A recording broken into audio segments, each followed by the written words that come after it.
Genghis Khan grew up on the harsh cold plains of Mongolia.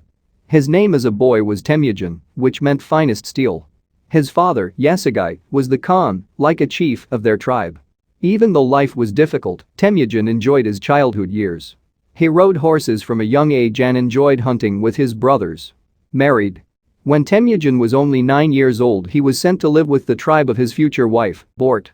However, after a few years, Temujin discovered that his father had been poisoned by some enemy Tartars. He returned to his home tribe to become the Khan. Betrayed. Upon returning home, Temujin discovered that his family had been betrayed. Another warrior took up the role as Khan and kicked Temujin and his family from the tribe. They barely survived by themselves.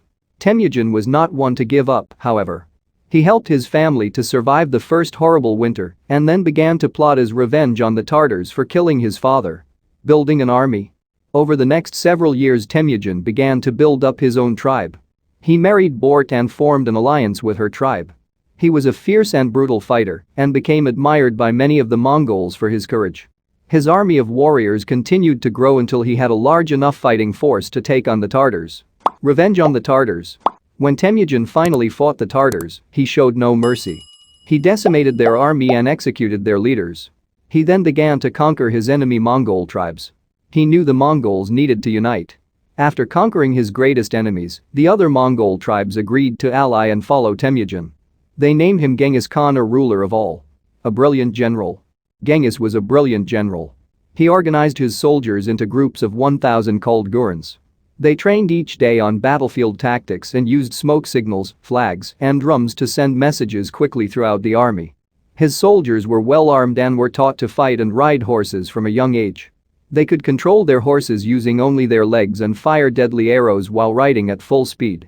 He also used innovative tactics on the battlefield. Sometimes he would send in a small force and then have them retreat.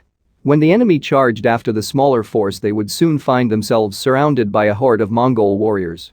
Leader. Genghis Khan was a strong leader. He was cruel and murderous to his enemies, but loyal to those who followed him. He introduced a written code of law called the Yasak. He promoted the soldiers who performed regardless of their background. He even expected his own sons to perform if they wanted to be leaders. Conquests. After uniting the Mongol tribes, Genghis turned to the rich lands of the south. He first attacked the Xiexia people in 1207. It only took him 2 years to conquer the Xiexia and get them to surrender.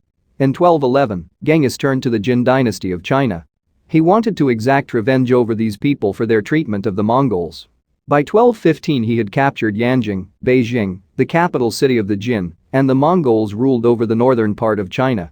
Muslim lands. Genghis wanted to establish trade with the Muslim lands to the west. He sent a trade delegation there to meet with their leaders.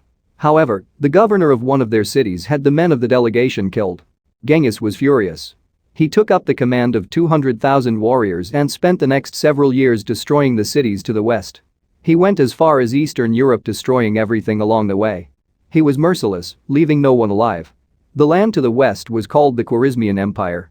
It was led by the Shah Alabama ad-Din Muhammad. The dynasty was brought to an end in 1221 when Genghis had both the Shah and his son executed. Death. Genghis returned to China and died in 1227. No one is quite sure how he died, but many people think he was injured in a fall from his horse. He named his son Ajday as his successor. Interesting facts about Genghis Khan. One of his greatest generals was Jebe. Jebe was once an enemy who shot Genghis in battle with an arrow. Genghis was so impressed he spared Jebe's life. Jebe's nickname became the Arrow. Despite being one of the most powerful rulers in the world, he preferred to live in a tent called a yurt. The Mongols used a similar system to the Pony Express to carry messages quickly throughout the empire. His 4 favorite sons were Ajday, Taluy, Chagatai, and Jachi. Taluy's son was Kublai Khan, who would conquer all of China and establish the Yuan dynasty. He once said that conquering the world on horseback is easy, it is dismounting and governing that is hard.